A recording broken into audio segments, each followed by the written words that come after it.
우리가 지난주에 9장을 봤습니다. 9장의 내용은 다시 설명드리자면 날 때부터 소금된 자가 예수님으로 말미암아 눈을 뜬 장면이었고, 그가 예수님을 바리새인들 앞에서 당당하게 선포하는 장면을 보게 되었어요. 그 이후의 사건입니다. 오늘은 10장이 넘어오면서 18절까지의 내용 가운데 예수님은 여러 가지 이야기 가운데 또 자기 선언을 하시게 돼요. 제가 예전에 우리나라 초대 대통령이었던 이승만 대통령께서 하시는 연설들 뉴스를 가끔 보게 되면 말씀의 특징이 있더라고요. 특징 가운데 하나가 그거예요. 나 이승만은 이렇게 말씀하시더라고요. 항상. 제가 성대모사는 못해서 그냥 제 목소리를 말씀드릴게요. 나 이승만을 이렇게 얘기하는데, 그것 때문에 제가 네티즌들의 반응들을 그 기사들을 보면서 봤는데, 야, 너무 당당하다. 좋게 보시는 분은 그렇게 말해요. 야, 당당하구나. 어떤 분들은 야, 저 대통령 됐다고 너무 거만한 거 아니야? 나 이승만은 쉽게 말하면 제가 저를 여러분께 설명할 때 나 박노혁은 이렇게 말하는 거잖아요. 좀 건방져 보인다 이렇게 말하는 경우가 있더라고요. 그 이후로 대통령들의 연설문들을 제가 조금 발췌해 보니까 그 이후에는 나 아무개는 얘기하지 않고 본인은 이렇게 말씀하시는 경우도 많고, 또 어떤 대통령은 저는 이렇게 말씀하시는 경우도 있더라고요. 오늘날은 뭐 자기 PR 시대라고 합니다. 그래서 내가 누군지를 잘 설명하는 게 중요하다고 하는데, 누가 저에게 당신은 누굽니까? 라고 물어보면 저는 잘 당당하게 설명할 수 있는 길이 별로 없어요. 좀 민망하고 좀 그래요. 좀 그래. 그런데 제가 이 얘기를 왜 하냐면, 이 세상에서 가장 자신을 잘 드러내고 나는 누구다라고 당당하게 선포하고 아주 자신있게 선포하신 분이 한 분이 계셔요. 그 누군지 아십니까? 우리 예수님이세요. 우리 예수님은 자기 선언을 너무너무 잘하셔요. 예를 들자면 이런 말도 있죠. 나는 빛이라. 나는 빛이라. 나는 부활이요 생명이라. 나는 참 포도나무니. 이런 얘기들 너무너무 자연스럽게 하시고 당당하게 하셔요. 그리고 또 오늘은 뭐라고 하시는지 아십니까? 나는 문이라. 나는 선한 목자라. 아주 당당하게 얘기하셔요. 자, 한번 예수님께서 우리에게 나는 선한 목자라고 했는데 도대체 왜 그렇게 설명했을까 한번 살펴봤으면 좋겠어요. 자, 1절부터 우리 3절까지 한번 같이 읽겠습니다. 1절부터 3절. 시작. 내가 진실로 너희에게 이르노니 문을 통하여 양이 우리에 들어가지 아니하고 다른 데로 넘어가는 자는 절도며 강도요, 문으로 들어가는 이는 양의 목자라. 움직이는 그를 위하여 문을 열고 양은 그의 음성을 듣나니 그가 자기 양의 이름을 각각 불러 인도하여 내느니라. 자, 오늘 본문 말씀은요, 배경이 있습니다. 어떤 배경이냐면 그 팔레스타인 지역은 목축업을 하던 사람들이에요. 다. 그러다 보니까 양을 치는데 아침, 점심, 저녁을 배경으로 해서 예수님께서 3번의 말씀을 하시는 거예요. 그러니까 아침, 점심, 저녁이 배경이에요. 자, 먼저 1절부터 3절의 배경은 목자의 아침을 배경으로 하고 있다는 거예요. 목자의 아침. 그리고 보면 이해가 돼요. 맨 처음에 말합니다. 내가 진실로 너에게 이르노니 문을 통하여 양이 우리에 들어가지 아니하고 다른 데로 넘어가는 절도며 강도다. 무슨 말이냐? 밤새도록 양은 잠을 잡니다. 목자도 잠을 잡니다. 아침이 되었어요. 아침이 되었으면 어떻게 돼요? 다시 점심때 먹을 꼴을 먹으러 가야 되지 않습니까? 그때 양을 불러다가 나가야 되잖아요. 그 장면이에요. 1절 말씀이. 그래서 우리의 문을 들어가서 양을 부르는 장면이 1절부터 3절까지 내용이란 말이에요. 예수님께서 뭐라고 하시냐면 양의 우리의 문으로 들어가지 아니한 자는 자 뭐라고 했느냐? 절도며 강도다라고 했어요. 나는 절도며 강도가 아니고 나 외의 사람들은 절도며 강도다, 이렇게 설명하고 계시는 거예요. 자, 도대체 무슨 말이냐? 이 문이 뭐길래? 우리가 흔히 생각할 때는 그냥 문이니까 간단하게 볼 수 있지만 예수님께서 말씀하신 이 문은 그런 문이 아니에요. 어떤 문이냐? 예언의 말씀을 말하는 거예요. 예언의 말씀. 구약의 예언의 말씀을 말씀하시는 거예요. 즉 구약의 예언의 말씀대로 온 사람만이 진짜 메시아고, 그렇지 아니한 사람들은 전부 다 절도며 강도다, 이렇게 얘기하고 있는 거라는 거예요. 그러니까 예수님께서는 그들에게 알기 편하게 쉽게 설명하고 있는 거라는 겁니다. 자, 예를 들자면 그런 거예요. 저도 이제 저번에 새벽 기도를 나오는데 우리 교회 뒤에 바로 벽에 뭐가 있냐면 예배 시간 안내표가 있거든요. 거기에 지저분하게 누가 CD를 자꾸 꽂아놨어요. 그리고 문 앞에는 목사님 모세하고 책 하나 딱 있는 거예요. 보고선 그 다 떼서 보니까 뭐냐면 요한계시록 강의 집이에요. 보니까 제가 검색할 때 이단이야. 왜 교회에 와가지고 그걸 안 알아주는지 모르겠어요. 다행히 제가 없었기 때문에 분란은 없었지만, 자 보세요. 오늘날 수많은 이단들이 있어요. 그리고 수많은 종교가 있어요. 자, 그 사람들은 어떻게 태어났냐? 우연히 이 땅에 태어난 거예요. 눈을 떠보니까 태어나 있는 거예요. 그리고 사춘기를 지내면 성장을 해요. 그런데 자기가 조금 더 잘하는 분야에 노력하다 보니까, 좀 카리스마가 있다 보니까, 조금 더 알다 보니까 조금 높은 자리에 있었겠죠. 사람들이 존경하면 따라요. 그러니까 다른 사람들이 뭐라고 합니까? 야, 우리 교주로 삼자. 이렇게 해서 종교가 생길 때도 있어요. 그렇게 태어난단 말이에요. 모든 사람들 대부분. 그런데 예수님께서 말씀하시는 건 뭐냐면, 나는 그렇게 태어난 자가 아니다. 구약의 예언의 말씀대로 나는 철저하게 태어난 자이기 때문에 이 땅의 메시아는 누구냐? 나 외에는 없다. 그 모든 사람은 누구냐? 우리가 알고 있는 모든 교도들은 뭐냐? 다 절도며 강도다. 여러분 그렇습니다. 주님 외에는 없어요. 주님 외에는 구원자가 없어요. 할렐루야. 이것이 흔들려 버리면 누가 좋은 말을 흘러가는 거예요. 예수님 외에는 없음을 다시 명백하게 아셔야 될 줄로 믿습니다. 아니, 아는 것으로 끝나는 것이 아니라 내 가슴으로 믿어야 될 줄로 믿습니다. 예수님께서 그 얘기를 지금 하시는 거란 말이에요. 자, 그리고 3절을 볼까요? 3절에 보면 누가 나오냐면 문지기가 나옵니다. 문지기는 그를 위하여 문을 열어주는 사람이다 라고 말하고 있어요. 자, 그를 위하여, 목자를 위해 문을 열어주는 사람이에요. 이 문지기가 누구냐? 세례 요한을 말하는 겁니다. 세례 요한이 나 먼저 와서 길을 연 사람이다 이렇게 표현하고 있는 거예요. 자, 그렇다면 예수님께서 나는 우리의 문을 들고 들어가는 적합한 메시아라고 선포하시는데, 이 선한 목자께서는 도대체 무엇하러 오셨을까요? 무엇을 하기 위해 이 우리로 들어가는 것일까요? 그것이 이제 3, 4, 5절, 6절까지 내용이에요. 3, 4, 5, 6절까지 한번 읽겠습니다. 시작. 문지기는 그를 위하여 문을 열고 양은 그의 음성을 듣나니 그가 자기 양의 이름을 각각 불러 인도하여 내느니라. 자기 양을 다 내놓은 후에 앞서가면 양들이 그의 음성을 아는 고로 따라오되 타인의 음성은 알지 못하는 고로 타인을 따르지 아니하고 도리어 도망하느니라. 예수께서 이 비유로 그들에게 말씀하셨으나 그들은 그가 하신 말씀이 무엇인지 알지 못하니라. 자, 문지기가 문을 열어주었어요. 3절 하반절을 보시면 그가 메시아 대신 예수님께서 선한 목적에서 우리에 들어가서 첫 번째 하시는 일이 있어요. 3절 하반절에 뭐라고 써있냐면 그가 자기 양의 이름을 각각 불러 인도하여 내느니라. 이게 선한 목자가 첫 번째로 하는 일이다. 자기의 양을 각각 부르는 거예요. 자, 아침이 되었습니다. 이제 꼴을 먹으러 가는 거예요. 그런데요, 이스라엘 사람들은 그 푸른 초장에 한계가 있기 때문에 여러 목자가 같이 움직여요. 그러다 보니까 한 우리의 여러 양들이 섞여 있단 말이에요. 그때 우리에 들어가서 내가 양들의 이름을 부르는 거예요. 그러면 내 양은 내 음성을 듣고 쫓아온다 이 말이에요. 이게 참 희한해요. 양들도 영물인 것 같아요. 쫓아온다 이 말이에요. 그 말씀을 하시는 거예요. 그래서 더 중요한 게 뭐냐면 각각의 이름을 불렀다 이렇게 말씀하고 있어요. 아니, 양이 10마리 정도면 외울 수 있죠. 좋은 양들 뭐 내가 이름 붙여서 외울 수 있죠. 그런데 이들이 10마리 때문에 이렇게 유목민 생활을 하느냐? 그렇지 않습니다. 양이 엄청나게 많습니다. 그걸 어떻게 다 외웁니까, 이름을? 예수님께서 뭐라고 하십니까? 나는 선한 목자이기 때문에 그 양을 다 알고 있다. 여러분들은 양이요, 주님은 목자이십니다. 할렐루야. 주님이 놀라운 건 뭐냐면 내 이름을 알고 계시다는 거예요.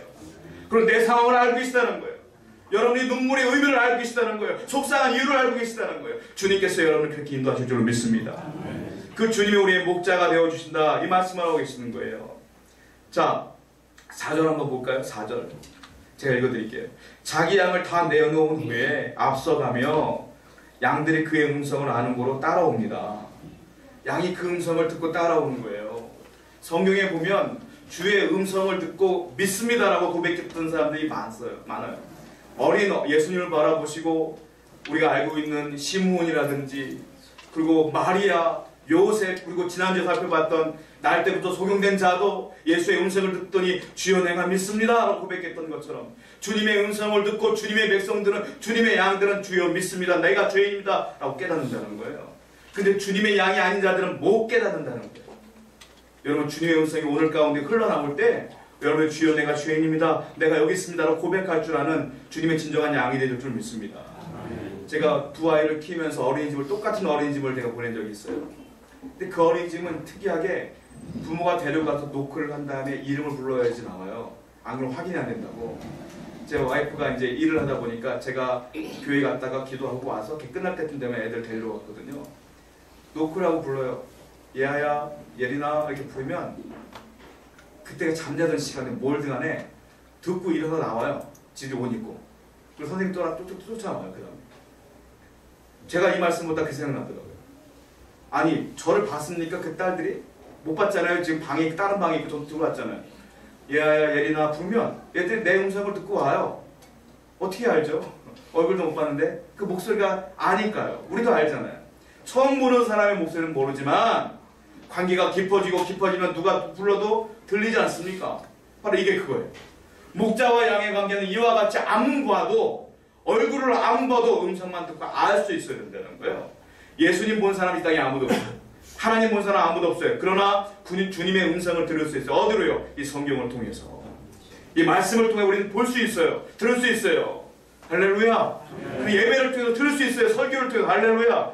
그러므로 여러분들이 하나님의 진정한 백성이라면 말씀을 통해 예배를 통해서 아멘 아멘 할 줄 알아야 된다는 거예요. 이건 진정한 주님의 양입니다. 그 얘기를 하고 계시다는 겁니다. 주님께서는 지금. 자, 오늘 여러분들이 진정한 하나님의 양이 되기를 다시 한번 축원드립니다. 자, 두 번째로 예수님께서 목자가 되신 이유에 대해서 설명을 또 하십니다. 우리 7절부터 10절까지는 한번 읽어볼게요. 7, 8, 9, 10절입니다. 시작. 그러므로 예수께서 다시 이르시되 내가 진실로 너희에게 말하노니 나는 양의 문이라. 나보다 먼저 온 자는 다 절도요 강도니 양들이 듣지 아니하느니라. 내가 문이니 누구든지 나로 말미암아 들어가면 구원을 얻고 문으로 들어가며 나오며 꼴을 얻으리라. 도둑이 오는 것은 도둑질하고 죽이고 멸망시키려는 것뿐이요 내가 온 것은 양으로 생명을 얻게 하고 더 풍성히 얻게 하려는 것이라. 자, 여기 배경은요 이제 점심때가 된 겁니다. 양들을 키우는 목자가 점심때가 되면 어떤 일을 벌어집니까? 꼴들을 주기 위해서, 풀을 주기 위해서 끌고 나가지 않습니까? 근데 그 장면이 나오는 거예요. 자, 예수님께서 뭐라고 하시냐면 7절 말씀 보면 뭐라고 하시냐면 나는 양의 문이라 마지막 이렇게 써있어요. 아까 1절에도 그랬어요. 나는 우리의 문이라고 그랬어요. 이거를 잘못 해석하면 이 양의 문이라는 것이 아까 1절에 나왔던 우리의 문이다 라고 착각을 하면 괴상하게 해석이 되어져요. 예수님이 본인이 우리의 문이라고 했으니까, 양의 문이라고 했으니까 본인 자신이 본인을 통하여 양의 우리에 들어간다? 이렇게 해석되어져요. 그러니까 이 부분의 7절에 말씀에 있는 양의 문은 우리의 문이 아니에요. 어떻게 해석해야 되냐면 9절과 10절과 연결되어지는 문이에요.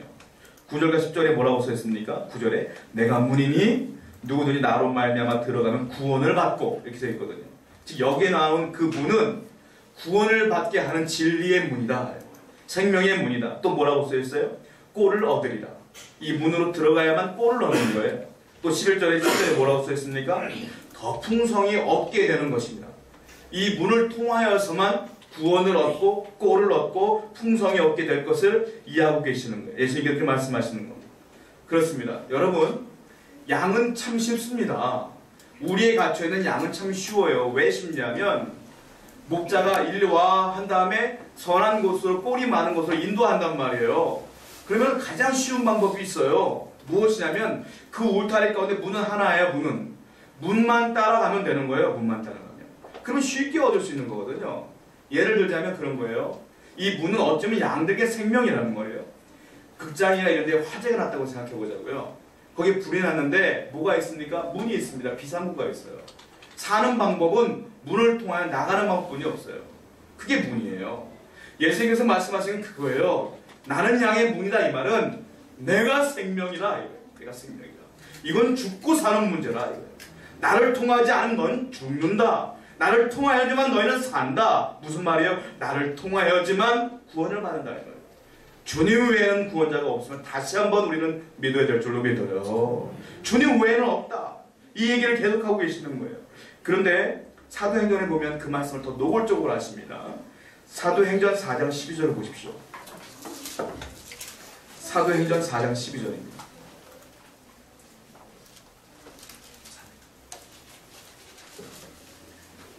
사도행전 4장 12절 말씀을 같이 읽겠습니다. 시작. 다른 이로서는 구원을 받을 수 없나니 선한 사람 중에 구원을 받을 만한 다른 이름을 우리에게 주신 일이 없음이라. 구원을 받을 만한 다른 이름을 준 적이 없으시답니다. 하나님께서. 근데 오늘날 구원받을 길이 옳게 많은지 모르겠어요. 예수 외에는 없습니다. 다시 명확하게 하셔야 돼요. 설득당하지 마세요. 사람들의 말에 현혹당하지 마세요. 예수님 외에는 없다고 분명히 써있지 않습니까? 이것이 무엇입니까? 나는 양의 문이니 이 말이에요. 주님께서 분명히 말씀하신 거다라는 겁니다. 그런데요, 구원만 주시느냐? 그렇지 않아요. 뭐라고 써있어요? 꼴을 얻게 될 것입니다. 뭐라고 써있어요? 그냥 얻는 것이 아니라 풍성이 얻게 될 것입니다. 이 꼴이 무엇인지 아십니까? 우리가 신앙생활 하다가 얻게 되는 꼴들이에요. 그게 뭔지 아세요? 우리가 말씀을 조명 삼아, 말씀을 인도 삼아 살아가고 있는 것. 하나님의 은혜 가운데 살아가고 있는 것. 이것이 풍성한 꼴 아닐까요? 우리가 기도합니다. 하나님과 교통할 수 있는 것. 이것이 좋은 꼴 아닐까요? 우리가 신앙생활을 합니다. 우리가 죄를 회개합니다. 그리고 죄의 감격 가운데, 회개의 감격 가운데 빠집니다. 은혜 가운데 거합니다. 이게 좋은 꼴 아닐까요? 세상이 바라보는 그런 물질적인 부분이 아니라, 보이는 부분들이 아니라 이런 것이 좋은 꼴 아닐까요? 이런 꼴들을 얻게 될 줄로 믿습니다. 여러분 가운데 선하고 풍성한 것들이 날마다 넘치게 될 것이다. 예수님께서 말씀하시는 거예요. 자, 예수님 또 말씀하십니다. 11, 12, 13절 한번 읽어보세요. 11, 12, 13절. 시작. 나는 선한 목자라. 선한 목자는 양들을 위하여 목숨을 버리거니와 사꾼은 목자가 아니요 양도 제 양이 아니라 이리가 오는 것을 보면 양을 버리고 달아나나니 이리가 양을 물어가고 또 해치느니라. 그가 사꾼을 까닭에 양을 보지 아니함이라. 자, 여기 보면 이제 배경은 반으로 넘어가요. 자, 양을 네개 다 꼴을 먹였습니다. 밤이 되면 어떻게 할까요? 다시 우리에 집어넣습니다. 아니면 가깝지 않은 곳이라면 어떻게 돼요? 그냥 들판에서 잠을 자야 되는 거예요. 이제 그 장면이 나오는 겁니다. 그 장면이 나오는데 어떻게 이야기가 나오냐면 11절에 나는 선한 목자야 라고 말씀하세요. 그러면서 뭐라고 말하냐면 선한 목자는 양들을 위해 목숨을 버려 그렇게 말씀하세요. 그리고 사꾼에 대한 이야기도 나와요. 사꾼은 목자도 아니라고 말씀하세요. 왜냐하면 사꾼은 목자가 아닙니다. 왜냐하면 양이 있는데 양을 쳐야 되는데 쉽게 설명하자면 그거예요. 사람이 없어요. 장사를 하는데 그러니까 누구를 돈 주고 사야 되는 거 아니에요. 하루만. 그런 개념인 거예요. 그러니까 이 사람은 목자의 자격도 없는 사람이고 잠시 잠깐 급한 불을 꺼주러 오는 사람이 사꾼이에요. 자, 그러니까 이거예요. 선한 목자는 양들을 위해 목숨을 버린다. 이것도 문제가 되는 게 어떤 목자가 양들을 위해 축소입니까? 그것도 문제가 되는 거예요. 이들의 관습 가운데 어떤 관습이 있냐면 사꾼은 의무가 있는데 양을 치다가 갑자기 늑대가 나타나잖아요. 한 마리가 나타났다. 그거는 사꾼 책임이야. 그럼 어떻게든 양을 보호해야 되는 거예요. 근데 양이 이리가 2마리 이상 나타나잖아요. 그러면 사꾼의 책임이 아니에요. 이건 사고야. 이거는 어떻게 해결할 수 있는 방법이 없는 거예요. 그러니까 양을 버리고 도망가도 괜찮아요. 그건 죄라고 보지 않아요. 그러니까 1마리는 죄고 2마리 이상은 죄가 아니에요. 그래서 사꾼은 근데 그걸 뭐 숫자를 셉니까? 무조건 늑대만 나타나면 도망가는 거죠. 들어가서 주인에게 뭐라고 말합니까? 늑대가 10마리 나타났어요. 이렇게 거짓말하면 아무도 모르는 거거든요. 그렇게 한다는 거예요.